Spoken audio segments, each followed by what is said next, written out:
से हमजा अमल को अपने घर में लेकर आता है तो उस दिन से जो हमजा की वैल्यू, हमजा की इज्जत अपने घर वालों के सामने आना शुरू हो जाती है। उन्हें इस बात का अंदाजा हो जाता है कि हमारे बेटी की जो वो कितनी इज्जत है, कितना बड़ा मकाम है अपनी बेगम के सामने। अब ये दोनों मिलकर किस तरीके से हमजा जो वो अमल को राजी करने की कोशिश करेगा और ये दोनों मिलकर अबीर को कैसे ब्लैकमेल करेंगे, अबीर और हनान के बीच में ये लोग कैसे नफरत डालेंगे, ये सब कुछ आज की शो में बताएंगे। घर वाले होते हैं वो एक साथ सबके सब खाना खाते हैं, नाश्ता एक साथ करते हैं और अमल जो है वो इस महफिल में शरीक नहीं होती। तो दादी जान को ये सब कुछ अच्छा नहीं लगता क्योंकि पहले अबीर थी लेकिन अबीर ने अपने आप को चेंज करने की कोशिश की है और वो इस मकसद में कामयाब भी हो जाती है। तो दादी जान जो है हमजा के ऊपर नाराज होती है, उसे समझाने की कोशिश करती है, उससे कहती कम अज़ कम आप अपनी बेगम को ये तो सिखा दें कि वो टाइम से उठ जाए करे और खाना साथ में बैठ कर खा लिया करे या नाश्ता साथ में बैठ कर खा लिया करे। जब बैठे होते हैं तो वहाँ पर जो वो कहती है हमजा को कि आप जाएँ और अमल को उठा कर ले आए। तो हमजा अब मजबूर है, सब घर वाले मौजूद हैं, हमजा का वालिद भी मौजूद होता है। तो हमजा अंदर जाता है और अमल की जो वो मिनतें तरले करना शुरू कर देता है। उसके पाँव पकड़ते उससे कहते हैं कि भाई आप जल्दी से उठें, आज हमारे साथ आकर खाना खाएं या नाश्ता करें क्योंकि घर वाले सब के सब मौजूद हैं और तुम बीच में मौजूद ना हुई तो बहुत जो है वो मसला बन जाएगा। और वो अबीर को जेलस करवाने के लिए सब कुछ करवाता है कि भाई आप जब बन थान कर आएंगी और प्यारी लग रही होंगी और मेरे साथ बैठेंगी तो अबीर को इस बात पर गुस्सा आएगा। अब हमजा को इस बात पे गरूर है या उसकी जो ये गलत फहमी है कि अबीर जब भी मुझे जो है वो अमल के साथ देखती है तो वो जेलस होती है। हालांकि अबीर तो शुक्र अदा कर रही होती है कि भाई शुक्र इस इंसान से मेरी जान छूट गई, दिमाग खा जाता है, अपनी औकात भी थी वो भी खत्म कर दे। और हमजा किसी तरीके से पाँव पकड़ कर माफिया मांग कर जो अमल को राजी कर लेता है। अमल जो है वो तैयार होती है, बन थान रही होती है, इतने में जो अबीर भी आ जाती है। हमजा तो वहां से चला जाता है लेकिन अबीर और अमल के बीच में जो है वो एक तलख कलामी शुरू हो जाती है। अमल जो है वो तंज करती है अबीर के ऊपर तो आगे से जो अबीर भी अमल को जवाब देती है, उससे कहती है कि भाई शुक्र है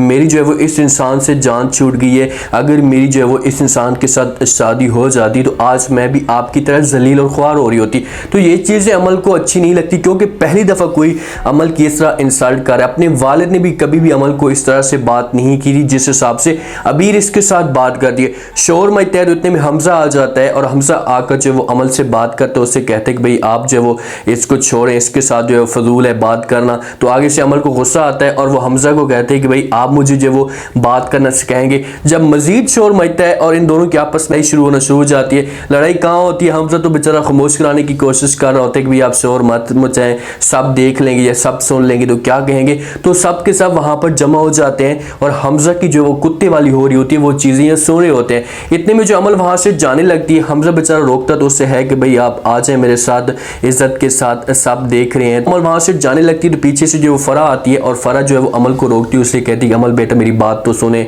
वो हमजा के ऊपर गुस्सा करती है, उससे कहती है कि भाई आपने इसे कुछ कहा होगा, इतनी प्यारी सी बच्ची है, इज्जत करने वाली है, इसके साथ कोई ऐसी बात हुई होगी जिस पर ये नाराज होकर चली गई है। तो हमजा कहते हैं कि माँ जी मैंने तो कुछ भी इसे नहीं कहा, बड़ी मुश्किल के साथ जो मैंने इसे राजी करने की कोशिश की, पहले भी इसके पाँव पकड़े हैं, बड़ी मुश्किल से तैयार हो गई थी, पता नहीं अब इसे अचानक क्या हो गया। फरा रोकती है और वो अमल को कहती है कि बेटा आप मेरे साथ आ जाएं, लोग देखेंगे, घर वाले सब के सब देखेंगे और तुम मौजूद साथ में नहीं होगी तो क्या सोचेंगे। तो अमल आगे से फरा को जो है वो सही तरह उसकी इंसल्ट करती है, उसे जवाब देती है, उसे कहती है भाई मुझे कोई फ़र्क नहीं पड़ता कि लोग क्या सोचेंगे, इसे क्या देखेंगे, मैं अपनी मर्जी के मुताबिक सब कुछ करूँगी। यहाँ से ये चली जाती है। जैसे हनान के दिल में जो है वो खुशी होती है, उसके चेहरे के ऊपर मुस्कुराहट होती है। मुझे इस बात की समझ नहीं आती कि हमजा के वालिद का क्या किरदार है। हर एपिसोड में जो वो खामोश कर होता है, ना कुछ जो वो सही तरह बात करता है, ना अपनी बहू को जो वो चुप कराने की कोशिश करता है। अगर जो वो बीच में मर्द आ जाते तो हो सकता है कि थोड़ा बहुत जो वो माहौल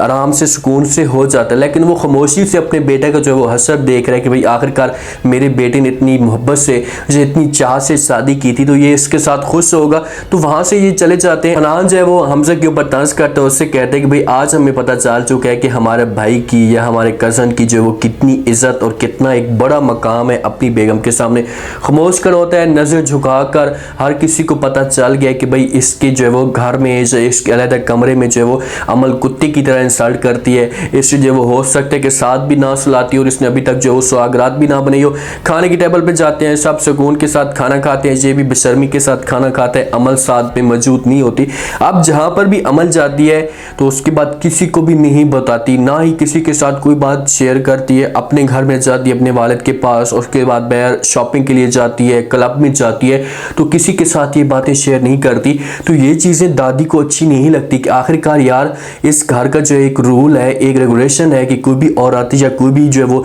लड़की बाहर जाती है तो वो साथ में मर्द को लेकर जाती है, और ये तो किसी के साथ भी ऐसी बात शेयर नहीं करती, ऐसी मुंह उठाकर चली जाती है। तो वो अमल के ऊपर गुस्सा करती है, उसको रोकने की कोशिश करती है, उससे कहती है कि भाई सबसे बड़ी मैं हूं और आपका हक बनता है कि आप जब भी जाए तो मेरे साथ ये बात शेयर करके जाए। अब दादी गुस्से से उसके साथ बात करी, क्योंकि कोई भी उसको समझाने की कोशिश करता है तो नाकाम हो जाता है। तो एक दफ़ा जो है वो दादी अपनी तरफ से ट्राई करती है, उसे कहती है भाई आप इससे घर से बाहर नहीं जा सकती, कोई रूल होता है और आप जब भी जाना है तो मुझसे पूछ कर जाना है, सब मुझे बताकर जाना है, मैं बड़ी हूँ घर की। तो आगे से अमल जवाब देती है, उससे कहती है मेरे लिए कोई भी ऐसी अहमियत नहीं रखता कि कौन बड़ा है और कौन छोटा है, सबसे बड़ी मैं हूँ और मेरा जो दिल करेगा मैं वही करूँगी, मुझे कोई भी नहीं रोकेगा। ये बातें साथ में अबीर भी सुनती है और ठीक कहा है अमल ने दादी को भी, अगर दादी को अपनी औकात का या उसे अपनी हैसियत का पता चलेगा, बातें करना ठीक तो नहीं होगी। अब दादी के ऊपर ये परेशानी तो आ जाएगी और उसकी जो वो तबीयत भी ऐसा ऐसा ख़राब होना शुरू हो जाती है कि यार देखेंगे कैसी हमारी बहू है,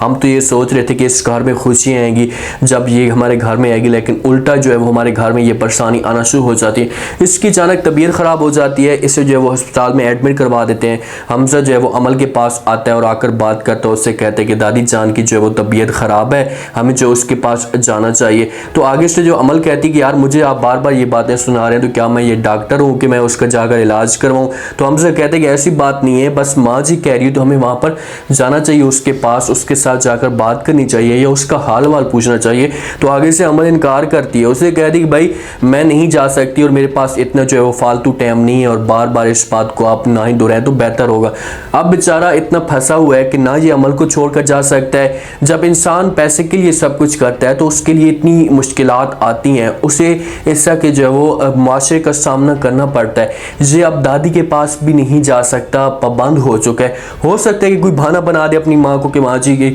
मेरी ये तबीयत ठीक नहीं है या अमल की हालत सही नहीं है या हम किसी काम में मसरूफ़ है, नहीं आ सकते, बाद में आ जाएंगे। तो बाद में जाएंगे तो दादी नहीं होगी, वो तो दुनिया छोड़कर जो है चली जाएगी। तो ये भी लगता है कि जब से हनान और अबीर की जो है वो शादी हुई है तो उस दिन से इन लोगों को भी ये आपस में एक रात जो है वो नसीब नहीं हुई। हर पल जियो वालों का जो है ये सबसे एक कमाल सीन ये होता है कि एक ड्रामे में जो है वो मर्द को दिखाते हैं वो सोफे पे सोता है और दूसरे जो है वो ड्रामे में औरत को दिखाते हैं वो सोफे पे सोती है। अब अबीर जो है वो सारी एक साथ जब से शादी हुई है तो वो सोफे के ऊपर ही सोती है, हनान बेचारा जो बेड पे सोता है, तरसता रहता है कि भाई कब ये आएगी और आकर मेरे साथ सोएगी। तो आखिरकार जो है वो इसको गुस्सा जो है वो सर के ऊपर चढ़ जाता है और वो अबीर के पास आता है, उससे कहते हैं कि भाई कब तक तुम ऐसे सोफे के ऊपर सोती रहोगी, मैं तो ये सोच रहा था कि तुम्हें तरस आ जाएगा और आकर जो मेरे साथ बेड पे सो जाओगी, तुम्हें ज़रा भी शर्म नहीं आती। तो आगे से अबीर इनकार करती है, उससे कहती कि भाई जब मुझे यकीन हो जाएगा कि भाई मैं अब बेड पे सोने की काबिल हूँ और मेरी या वहाँ पर जगह है तो फिर जाकर मैं तुम्हारे साथ सोऊंगी, अभी नहीं सो सकती, अभी मेरी सोफे पे